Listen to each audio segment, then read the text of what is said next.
Bonjour à tous. Dans notre vidéo sur le tatouage traditionnel japonais, celui qui est arboré par les Yakuza, on vous avait parlé du parcours pas commun de David Rasputin pour apprendre cet art.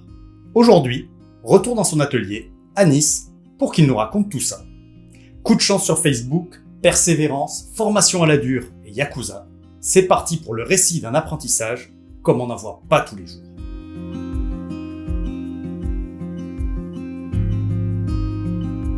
J'ai commencé le tatouage en Ukraine. C'est là où j'ai appris, j'ai été formé en tant qu'apprenti dans un shop à la machine moderne. On appelle les machines à induction. Vous destiniez au tatouage avant ça ? Pas du tout. J'ai fait une formation pseudo-artistique en art plastique jusqu'au bac, donc littéraire art plastique. Et puis après, j'ai complètement fait autre chose. C'était dans la gémologie. C'est complètement différent. Et c'est par ce cursus, voilà, comme ça, de gémologie, je me suis retrouvé en Belgique et puis après en Ukraine. Je suis tombé dans le tatouage en me faisant tatouer. Et j'ai vu dans les armoires les machines. Et puis ça m'a interpellé, ça m'a intéressé. Puis en discutant avec le tatoueur, il me disait qu'il formait des gens. Le dessin m'a toujours plu. Mais c'était pas c'était pas quelque chose qui était, j'étais pas prédestiné à ça et surtout pas avec l'éducation de mon père. Il était hors de question de dire que j'allais être tatoueur un jour. Voilà pour le premier contact avec le tatouage. Le Japon, lui, est arrivé via un attrait pour le tatouage asiatique en général. David Rasputin prend l'inspiration dans des magazines, sur des photos, mais ça ne le satisfait pas vraiment. On copie ce qu'on voit, on essaie de copier, de transformer, mais je voyais bien que c'était de la pseudo asiatique. Il suffisait de mettre un sabre ou un éventail pour que tout de suite, et puis on comprend bien que avec le temps, ça n'a rien à voir. C'est pas du tout ça. J'avais envie d'aller à la source, de voir là-bas, et puis j'étais attiré. On est attiré par ça quand on ne connaît pas l'inconnu. Et oui, je me suis dit, l'idéal, c'est que je sois formé par un maître, puisque là-bas on appelle maître de cet art-là. Puis j'ai très bien compris très rapidement que si ce n'est impossible, pratiquement, voilà, ça reste quelque chose qui va être illusoire, utopique. Et pourtant, ça s'est fait. Alors pourtant, ça a été compliqué. Ouais, en fait, c'est un concours de circonstances, c'est la chance, c'est le hasard et la persévérance. Ce coup de chance, qui fait se rencontrer un tatoueur français et un maître au Japon, il a lieu sur Internet. David Rasputin poste des dessins, des tatouages sur Facebook, et quelqu'un met des likes sur ses images. Et je tombe sur un profil d'une personne qui a un logo, c'est un kanji, et anonyme. Et plein de photos de tatouages incroyables, de placards comme ça. Et donc je le remercie. Et puis dans la discussion, petit à petit, on arrive à ce qu'il me parle un tout petit peu en me disant « moi je suis tatoueur, mais je suis élève ». Bon, ok, soit. Et puis je me dis « c'est peut-être un fake, un profil fake, un machin ». Et je vois passer une photo un jour de Maître Nakamura. Et j'avais vu un reportage sur lui. J'avais vu des photos, pas un reportage, des photos. Et là, je le reconnais, je lui dis, mais c'est pas Maître. Il me dit, oui, moi, la personne à droite, c'est moi. Je suis son élève depuis 25 ans. Waouh! Incroyable. David saute sur l'occasion et demande au maître japonais s'il prend des apprentis. C'est là que la difficulté du parcours va débuter. La réponse de Tsuyoshi Honda est simple, c'est non. Voilà, et puis c'est au bout de 2 ans et demi qu'il m'a dit, est-ce que t'es sûr? Est-ce que tu sais? Les mots qu'il m'avait dit, est-ce que tu sais dans quel milieu tu vas être et est-ce que c'est vraiment ce que tu veux faire? Et j'ai dit oui sans trop réaliser, comprendre, sans savoir. Et après, il a dit, je vais discuter avec mon maître et en fonction de ce qu'il dit, ça sera oui ou non, mais de manière par contre catégorique, on revient plus dessus. Tu me fais pas le cinéma des 2 ans et demi. Et donc là, on commence à comprendre cette espèce de hiérarchie, des protocoles, des cadres, des règles. Et voilà, ça a été ma première approche et mon premier contact en me disant il doit demander à son maître l'autorisation de prendre lui-même un élève. C'était assez incroyable, mais ça me plaisait. Ça me plaisait ce côté-là. Je me dis, là, on est dans un peu plus du vrai, quoi. David attend impatiemment la réponse. Des jours et des jours, mais elle ne vient toujours pas. Alors, il écrit au maître pour lui poser la question. Et il me répond un oui assez bref, qui au jour d'aujourd'hui, ça me fait sourire parce que je le connais et c'est foncièrement son tempérament. C'était pas très important, sauf que moi, c'était quelque chose que j'attendais comme le Messie. Puis lui, il a peut-être certainement dû oublier. Et il me dit, oui, c'est bon, par contre, t'es là dans un mois. On est au début des années 2010. David Rasputin part donc à Fukuoka, dans le sud du Japon, pour y apprendre le tatouage traditionnel. Quand on dit traditionnel, cela concerne aussi bien le matériel que les motifs. C'est un art que l'on voit quasi exclusivement sur le corps des yakuza, même si, à l'origine, il n'a aucun lien avec ce monde. Pour tout savoir sur le tatouage traditionnel, sa technique, son histoire, on vous met le lien vers la première vidéo qu'on a faite avec David Rasputin. David rejoint donc le maître chez lui et le rencontre pour la première fois en vrai. Tout de suite, ça match en fait, on rigole. Alors moi, j'ai un tempérament un peu à rigoler, à faire un peu, à être un peu comme ça, rigolo. Et je comprends vite que bon, il y a quand même des limites à pas dépasser. Mais ça se passe très très facilement. Et donc il m'explique le cadre. Donc on comprend bien, puisque dans les heures qui ont suivi, il y avait tout de suite un boss yakuza qui arrivait. Et donc c'était les premières rencontres un peu excitant, un peu qu'est-ce qui se passe, c'est quoi, et puis on voit des personnes normales. Mais Premier jour, vous arrivez, vous rencontrez le maître à peine, et il y a un boss yakuza qui arrive quelques heures après. Parce que c'est quelqu'un qui travaille, c'est quelqu'un qui est obsessionnel, il dessine, c'est le tatouage, c'est tout le temps ça. 日本にいる時はいつも、いつも仕事してます。雨の日は絵を描いたり。 Et donc forcément, il ne m'a pas fait en sorte d'annuler quoi que ce soit parce que j'arrive. Non, moi je suis une parenthèse du truc. Voilà, hop, on discute. Et là, boum, tu mets un kimono, ça sonne, tu vas ouvrir la porte, tu dois accueillir la personne. Et j'accueille avec toute la grâce à la française, on serre les mains à deux mains, bonjour monsieur, la première boulette. Je sens les gens qui me regardent, machin truc, etc. Petit sourire de l'un, l'autre comprend pas trop qu'est-ce qu'il fait en fait ce mec-là. Puisqu'on est dans un endroit confiné, on est dans l'appartement du maître, et tout est... ça, je ne savais pas. Au Japon, on ne pouvait pas monter ses manches, être comme ça, je ne le savais pas. J'ai appris, en fait, sur le tas, j'ai dû apprendre à... il m'a expliqué, mais au début, on ne sait pas tout, et je me retrouve dans cette situation un peu rigolote. Rigolote parce que 6 ans après, il me fait la bise, ce yakuza. Parce que oui, le maître de David Rasputin exerce chez lui. Si le tatouage n'est plus totalement interdit au Japon, sa pratique est très réglementée, pour ne pas dire décourageante. Et sa version traditionnelle, associée aux membres du crime organisé, vous vous doutez bien qu'elle ne se fait pas dans des shops qui ont pignon sur rue. Vous commencez à vous rendre compte que la vie de David Rasputin au Japon ne va pas vraiment ressembler à celle d'un apprenti en France. Il faut prendre en considération qu'on rentre dans une famille, donc on a les tâches ménagères. On a sa position de déchi, c'est faire la vaisselle, faire le manger, nettoyer, et regarder, accueillir les clients. Et donc là, ils se réunissent, ils discutent avec le maître, ils fument une cigarette, puis je propose donc le thé ou les boissons énergisantes, ils aiment beaucoup ces choses-là. Bref, et puis quand ça commence, moi je dois me décaler et regarder. On est dans la phase d'observation. C'est-à-dire que il me fait assez confiance parce qu'il me connaît, il a vu ma persévérance pour m'accepter chez lui. Il veut me voir après. Comment, et c'est une phase en fait de transitoire. C'est-à-dire il y a un certain temps. Moi ça a duré 5, 6 mois. Il jauge pour voir s'il va vous enseigner. Voilà, se dire est-ce qu'on ne s'est pas fait une fausse opinion? Oui, la formation est dure. Les journées commencent à l'aube pour David Rasputin et elles sont bien remplies. Il observe son sensei, assis sur des tatamis, tatoué des yakuza. Le week-end, les vacances, ça n'existe pas vraiment. Et puis il faut faire avec les humeurs du maître, parfois ses colères.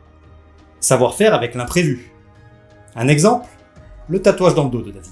C'était un jour de l'an, au Japon, donc arrosé, fatigué, 4 heures du matin, je pense aller dormir, il commence à dessiner. Donc je vais pas m'amuser à dormir à côté de lui s'il dessine. Et j'attends, et il fait un dessin, et il me sort un dessin incroyable d'une scène de combat avec Watanabe Hatsuna qui coupe le bras d'un monstre. Et il me dit, ça te plaît? J'ai dit oui. Il me dit, c'est ton tatouage, on se lève à 9h et on attaque. Voilà, tout ça c'est des anecdotes, et puis c'est des bons moments. À un moment, on a plus envie de pleurer que de rigoler, mais... On revient à la phase d'observation. Elle ne sert pas qu'à évaluer l'apprenti. Il y a déjà beaucoup à apprendre pour David. Quand on voit la session, on essaie de capter, on doit voler son travail. Voler son travail parce que, alors lui, il n'était pas particulièrement quelqu'un qui cache, mais je peux pas lui dire, excuse-moi, vous faites quoi? Là, c'est juste on se tait. Il y a des personnes qu'on sait quand même qui sont quand même une session de tatouage, il y a de la souffrance. Et puis, voilà, avec cette situation, on se tait, on essaie de regarder, on se dit, ah tiens, là il a fait ça comme ça, là il a fait ça comme ça, là il y a 2 caps. On se pose des questions, et puis j'essaie de mettre dans ma tête et d'écrire toutes ces questions que j'ai.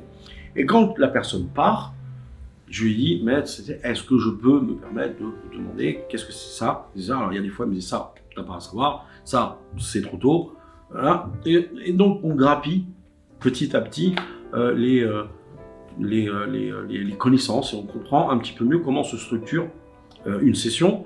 Et au début, il me demandait mise ou je sais pas quoi. Là, il n'avait plus besoin de demander, il savait que tout était prêt. Je savais, là, il faut l'eau chaude. Là, je change les gants. Là, je lui prépare le truc. Là, les dessins, hop, je prenais les stencils, je les posais. Les aiguilles, hop, je les prenais. Et il arrivait, et quand il me disait, David, je veux que ça soit prêt, j'avais 10 minutes, tout était fait. Et donc là, pendant plusieurs mois, donc c'est les tâches ménagères, toutes les corvées, et puis le formatage. On est formaté. C'est ce qu'il m'a expliqué c'est toutes les années. Après, j'ai essayé de comprendre. Et en fait, il m'explique, tu rentres dans un cadre, et moi, je vais te mettre dans le moule de héros de force. Tu dois rentrer dedans. Tu dois être formaté. Cette dureté, la dureté de l'enseignement reflète la dureté du milieu dans lequel on est, avec, encore une fois, les Yakuza. Et le passage à la pratique alors? Quand il commence à piquer, David est au Japon depuis déjà 1 an et demi. Alors au tout début, j'ai tatoué des gens qui n'étaient pas gradés, pardon. C'est des gens qui étaient vraiment au bas de la pyramide Yakuza. Donc c'était plus des potes que voilà, le maître avait tendance à leur parler, enfin à les reparler un peu comme voilà. Et donc je faisais un peu de ceci, un peu de cela. Et puis c'est quand on monte en fait.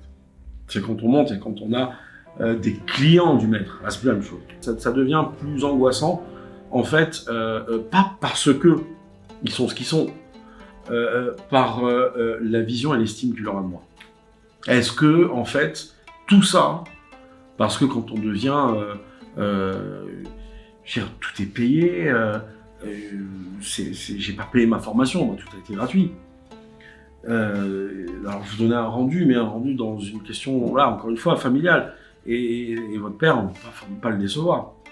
Et c'est ça qui est difficile. C'est ça qui est difficile, parce que comme il y a aussi un dialogue qui était pas super possible, parce que je parlais pas japonais, donc du coup, c'est plus sur l'attitude. Mais l'attitude, quand on a quelqu'un de poker face, on ne sait pas qu'est-ce qu'il pense pas.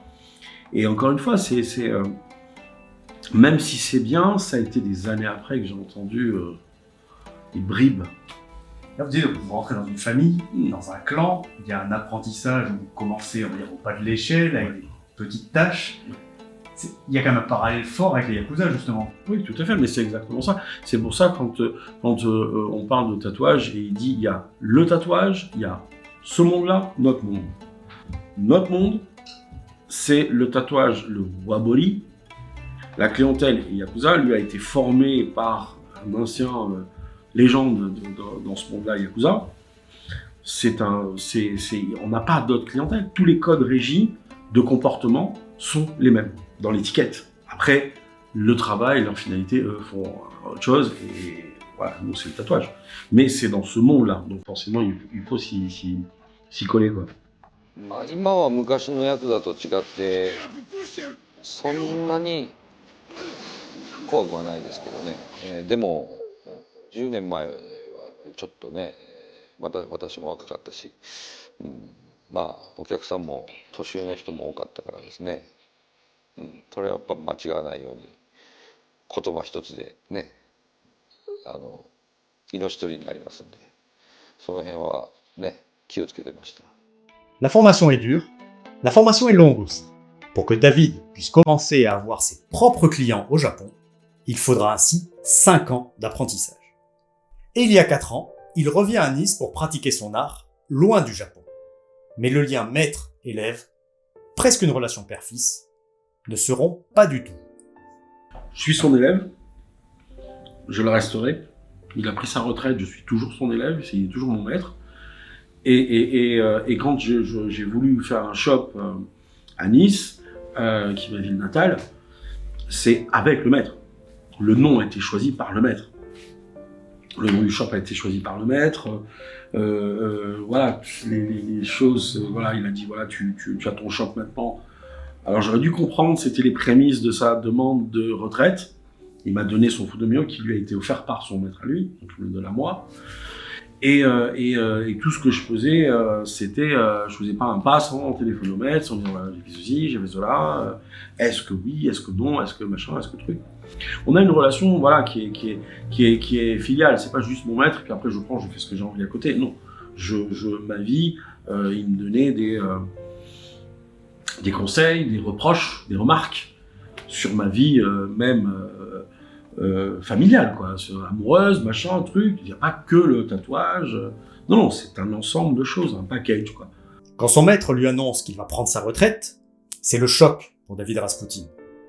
Est-ce qu'il va prendre la succession? Pas du tout. Au contraire, il pense même à arrêter le tatouage. On a l'impression qu'on est jeté tout seul. Je me retrouve, j'ai un shop, oui, mais je téléphone à mon maître tous les jours. J'ai fait ça, j'ai ça à faire, il m'envoie les dessins. Alors je sais faire, mais là du coup c'est fini. Tout ça, on a l'impression que tout s'effondre. Et donc je me suis dit, ça n'a plus aucun vraiment sens en fait, parce que je me sentais pas moi à son niveau, ou même pas à la moitié. Donc je me dis, oh, moi j'ai toujours été David l'élève du maître, et je veux être David l'élève du maître. Ça, peut-être c'est au niveau psychologique, ça me rassure. Après réflexion, le tatoueur prendra finalement la décision de continuer. J'ai quand même galéré tout ce temps-là, tout fait ça. Ça m'a valu au niveau familial des problèmes, etc. Le fait de pas voir ses enfants, de machin, le truc, pour rien en fait. Non, il faut, voilà, et donc j'ai continué. Mais dans toute humilité et sans, je pourrais jamais prendre sa place, il sera toujours au-dessus de moi. C'est immuable, c'est comme ça. Mais vous continuerez de tatouer un petit peu quand vous irez au Japon. Bah oui, c'est ce que comment dire, je sais pas, j'arrive pas à faire de parallèle, mais quand on fait cet artisanat-là qui vient de là-bas, c'est comme une récompense de dire que je le fais aussi là-bas vis-à-vis de ces gens, sans être péjoratif, voilà, de fait d'être à l'origine et de faire à l'origine ce qu'on a appris. C'est pas qu'ils aient meilleur jugement ou pas, c'est que pour moi personnellement c'est plus c'est gratifiant. Quand on écoute David parler de sa formation au Japon, on entrevoit la difficulté qu'il fallait affronter, la persévérance nécessaire. On perçoit un autre monde, très très loin de notre quotidien. Mais on voit surtout, comme les photos dans le shop en témoignent, ce sentiment extrêmement fort qui le lie à son maître, ce respect, cette gratitude. Et dire que tout ça est parti de quelques likes sur Facebook. Merci d'avoir regardé cette vidéo. Comme toujours, si vous avez apprécié, likez, partagez et abonnez-vous. C'est le meilleur moyen de nous soutenir. À bientôt sur Culture Japon.